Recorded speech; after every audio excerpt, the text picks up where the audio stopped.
Dans l'épisode du mercredi 24 novembre 2021 de Demain nous appartient, Jordan, Maxime l'élu, tient Jaya, Nastasia Caruge, à distance car elle n'assume pas qu'ils se soient embrassés.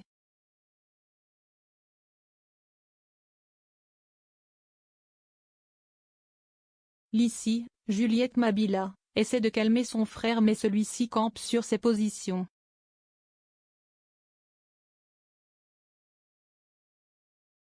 La jeune fille va ensuite parler avec Jaya et lui explique le fonctionnement de son frère, qui aime bien, châtain bien.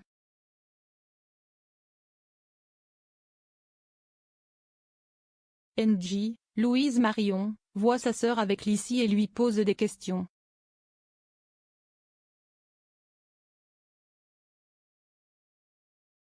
Celle-ci critique Jordan, Jaya la remet en place.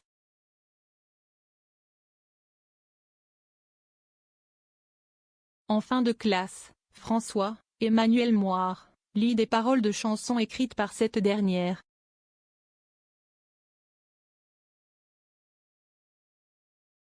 Il lui conseille de les faire connaître car elles sont très belles.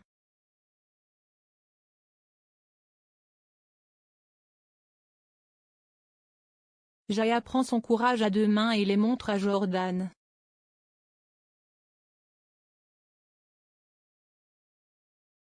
Il les adore et elle lui demande de les mettre en musique.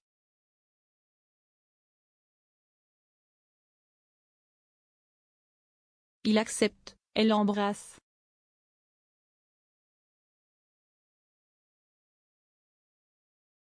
Les Moreno ont reçu le tableau qu'ils ont acheté mais n'arrivent pas à le placer chez eux.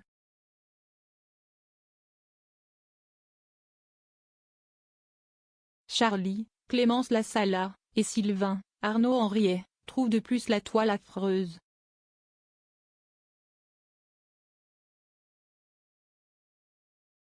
Christelle, Ariane Séguillon, va essayer de la rendre au galériste.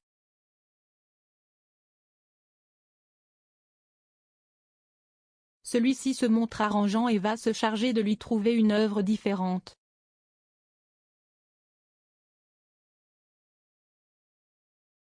Christelle fait la difficile, rien ne semble lui plaire.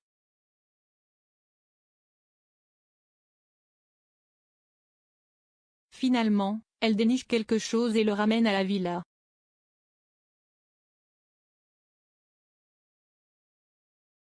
Mais là encore, Charlie et Sylvain ne sont pas fans.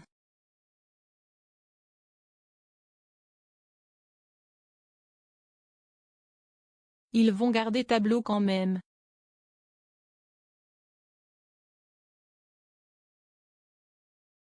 Peu à peu, le fait qu'il soit devenu riche commence à se savoir.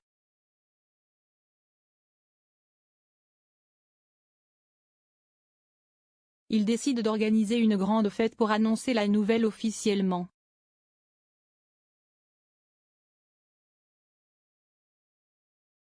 Sébastien, Xavier Deluc, met la pression à Martin, Franck Monsigny, et Aurore, Julie Desbazac, pour retrouver l'agresseur de Xavier, Charles Laure.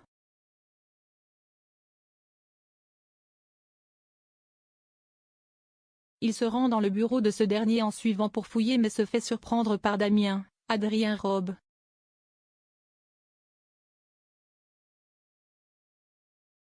Il s'interrompt net, embarrassé.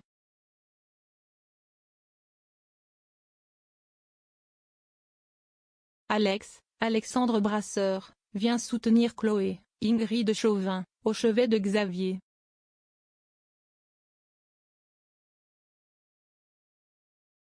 Elle apprécie mais n'est pas à l'aise avec le fait qu'il soit ici.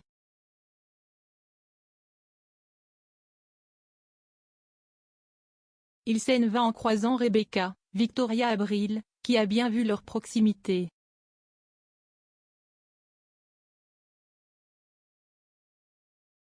Elle se présente à Chloé et se montre désagréable envers la petite amie de son ex-gendre.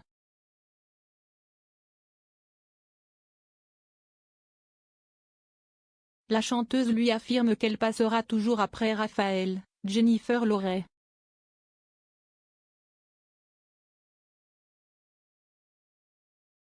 Chloé reste courtoise mais soulagée de voir un infirmier demander à Rebecca de partir.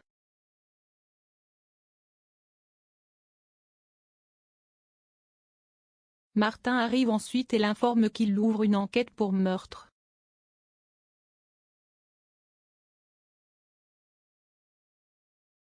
Chloé lui parle du père de Xavier et de son passé.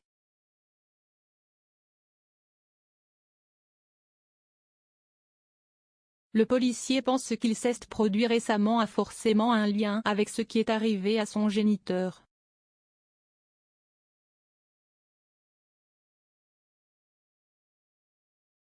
Raphaël est inquiète pour Xavier, elle se confie à sa mère qui lui conseille de ne rien dire à ses filles.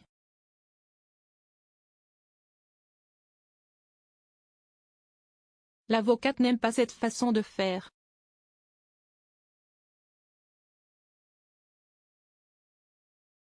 Elle lui révèle qu'elle n'a pas eu de nouvelles absences.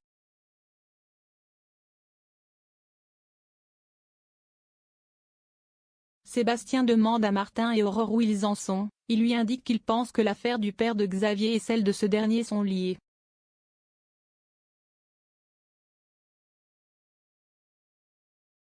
Sébastien essaie de les dissuader de cette idée mais les flics restent interrogatifs.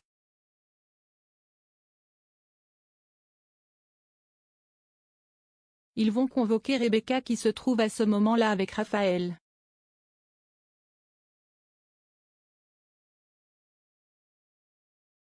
Elle a d'ailleurs une absence et manque de se faire écraser sur la route. Elle est sauvée par sa mère qui file en suivant au poste.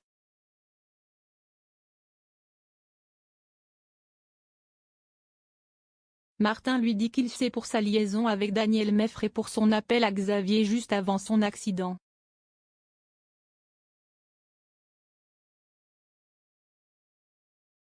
Rebecca a réponse à tout mais Martin demeure sceptique.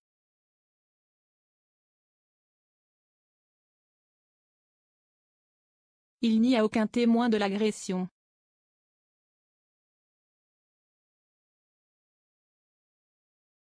Damien révèle à Aurore et Martin qu'il a surpris Sébastien en train de fouiner plus tôt dans la journée.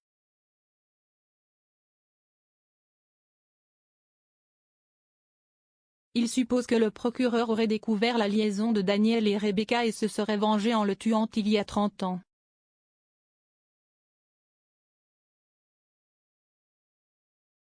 Aujourd'hui, Xavier aurait appris tout cela et Sébastien aurait voulu le faire taire.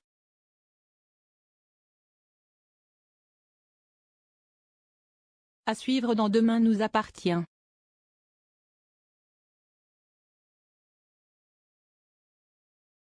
Lodi Bidget.